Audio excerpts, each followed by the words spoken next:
YogaHawaiiMagazine.com presents Behind the Cues, a talking story with Hawaii's yoga instructors. If one continues to practice, what is one change a student might notice or experience with body, breath, mind, or spirit? If one continues to practice yoga in a disciplined way, with enjoyment, openness, curiosity, relaxation, and ease towards their practice and themselves, I don't know, the mystery unfolds, and I think goodness can come out of it. I would say contentment.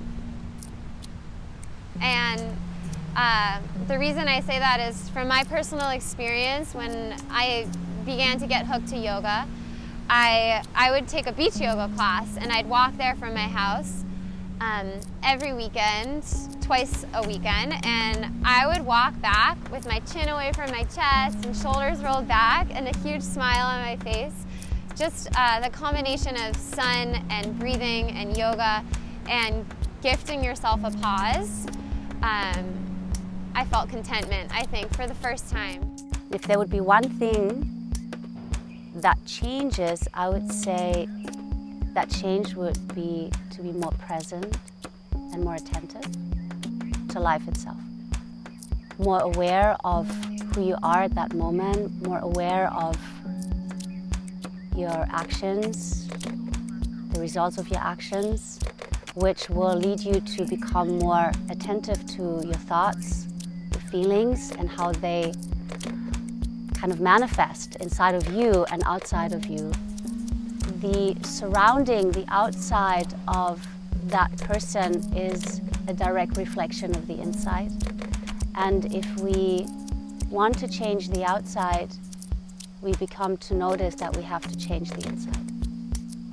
Asana is like the gateway yoga. It's the entry into yoga. I would say that they feel a total change of body. Like they feel the prana in the body, the tingling sensation, and freedom to move in the body. I mean, most people, they sit behind desks so long all day and we're stuck in cold, air-conditioned offices. We walk around like we have rigor mortis, right? When you practice yoga regularly, you walk freely. We come from apes, right? So it's like we don't climb up trees anymore and pull and lengthen our body. We sit like this all day, typing. So yoga teaches us to feel like how we naturally should feel, open and aware and alert and great. They always come to the practice first primarily for asana. That's what really leads them to the class. And so that's the body. So the body will change first because they're going to find out that they're able to achieve things that they weren't able to achieve by becoming more flexible. The second thing is the mind.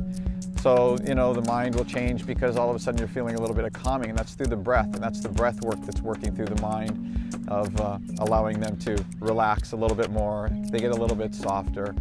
The spirit just kind of, it just starts to glow a little bit and radiate, and it has a different feeling about it that really, it's hard to describe, but you just see light just starting to shine, and you see their demeanor starting to shine. You see confidence being built.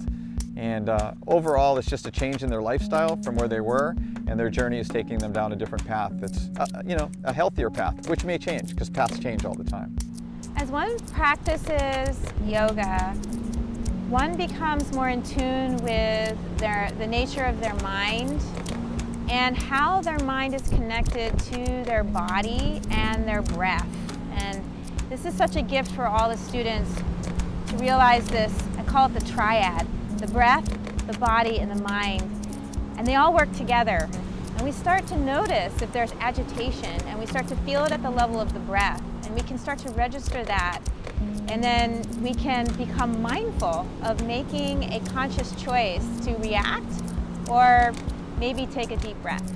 A student might notice that they take fuller breaths, which then allows them to, because we breathe all day. I think that's one interesting thing that we talk about in yoga a lot is this breath piece. And yes, your body will be breathed, but you also have the opportunity to breathe. And that allows you to be more present because you're like, I am inhaling right now, and then I am exhaling. And it just allows you that simple, seemingly simple shift in like the mental presence piece will bring you to be more present with your loved ones.